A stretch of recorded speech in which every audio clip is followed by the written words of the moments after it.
Hey guys, I'm going to do a quick video here on how I tie up my rigs. I had some people ask me about the rigs I use and whatnot, so I'm going to do a quick video on that. When I'm dragging, my rig pretty much consists of an 8/0 circle hook. I got these knockoff Zara spooks as my float. I also use 3-inch peg floats, but I'm shying away from them because they don't last. One big fish bite and they just tear them all to pieces. So I use these 50-pound leader slime line, and then I go to a triple barrel swivel, and then just a surgeon knot at the end with the loop, because I pre-tie all my rigs, so I always have them ready to go. I don't have to, you're going to break off when you're dragging, so I just go ahead and pre-tie them all up. It's when I break one off, no big deal. I'm back to fishing in no time. So one thing I've instituted this year is I'm not really tying knots. The only knot in this leader setup is my snell that I use on the hook. And there's my, let me get her in focus there. There's my snell knot there. And the snell knot is very important, because if you do not snell your hook right, you won't get that trigger effect. The way you tie it, I'll go over that when I do it, but you get that trigger effect when it gets tight. It automatically, you get a corner hook every time, pretty much. But that's an important part. And then, but this year I've started crimping. I'm using these, got a crimping tool instead of tying knots. It looks like an electrical crimping tool, but it's not. It's just for fishing. And then I'm going to see if I can get this. These ferrules are kind of tiny, but let me see if I can get this sucker in focus there. But all it is a little aluminum crimp. And guys, I'll tell you what, I'm a believer in them. I have yet to have one fail. When I do snag up, it always breaks the at the hook where I do my snell knot. It always breaks at the snell knot. I come back, I get the float back, I get the dragging weight back. Well, about 50% of the time I'll get the float back, but either way, that's pretty much my rig there, and I'll just go over how I make it. I like to run a long leader. My leader's 36 to whatever my arm span length is, but let me get there. And I keep my leader line, and this is a good tip here, man. These little beer koozies, you put your spool of line in there, and what I do is just stretch my arms out. I go an arm length, and then I just cut it. Now I got that. The first thing I do is I snell my knot. So to snell the knot, let me get a little closer here. On the you want to go from the back side of the hook first. So I come in from the back side of the hook, and I bring the mono all the way down to the bottom of the hook, and then I just start wrapping it counterclockwise 10 times.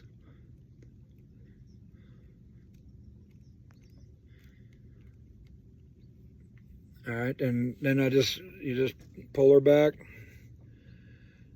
And here's the important part to get the trigger. Now you go through the front of the hook, between the eye and the hook. Run that through that way. Just pull her tight. That's tight. So now you can see the line at the bottom. When it pulls tight, the hook automatically wants to go up, which is a good thing. That's where you get your trigger effect. So now what I do is I put on my float. And how I do the float, some people say that it's not a good idea. I've yet to have one break the line, but I weave it through the bottom, then go through the middle, and then the opposite way, go through the front. And what that does is that I can adjust how close to the hook I want it. You know, if I want it more to the bottom, I have it a little longer. If I want it floating a little higher, I normally run mine about 6 inches, somewhere right around there. So now what I want to do, I want to put that barrel swivel in. Barrel swivel is important because those baits going through the water, it'll twist your line all up and it just runs smoother. So about halfway of the leader, I'll cut it. Keep that tag in because I'm going to use it. And then what I do is thread on the ferrule or the crimp. I thread it on first, like so. Then I got my barrel swivel, and I put it on, and I just fish it through. And I want to pull a lot of tag end out on that. And then what I do is just take a lighter and just barely, it'll just put a little tit on the end of that monofilament. That way it don't pull back through, and then you go in. And then I like to push a little bit of the line back through so I have some of it sticking out. And then I just grab my crimpers after I unlock them. And you got to make sure you use the exact same size on the pliers. They do multiple ones, but make sure you do the ones that are for your size crimps. And the crimps are the size to the line that they'll do. So there's a crimp right there. And I tell you what, I have yet to have one fail. So now I grab my tag end line.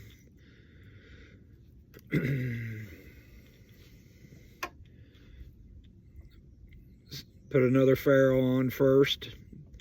Then I put it through there, through the other end of the barrel swivel. Feed it through. Get my tag in a little high. Take the lighter. Just barely touch it. There on the end. Pull it tight. Put a little gap in it. Crimp it. That's all there is to it. Boom. All right, there's that. Now to do the eye end. So on this leader, it takes 3 crimps, and they're cheap. They don't cost much. So I run that through again. Take a lighter, do a little burn, and I want to keep a loop, a good size enough loop to get the hook through and the float. So I pull that through like so, crimp it.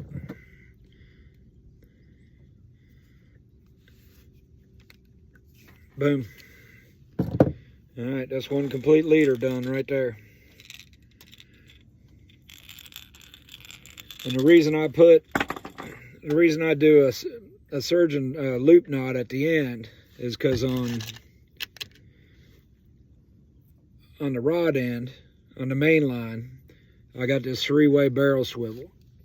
I don't know if you can see that. That one side hooks the dragon weight, the other to the main line, and then all I do is just loop this through and put it through itself and then pull it tight. So, and I can make these quick. I make them as I'm sitting here waiting on fish, you know, and then I got a whole bag. I keep a whole bag full of them. So all I got to do is just pull them out. But guys, that's pretty much my leader set up there. And like I said, it's been bulletproof so far. 8/0 circle hook, knockoff Zara spook, barrel swivel, boom, you're rolling. Don't forget to add in that Dirty South dragon weight. That's the way to go. But you got any questions, message me down below and I'll answer as much as I can, guys. Appreciate you. Had a good night fishing last night. I'm videoing this in the morning. Put 12 in the boat, 140, 130, and a couple 20s and a bunch of dinks, and the rest were dinks. But it was a good night. Ended up being a good night. So appreciate y'all watching. See you next time.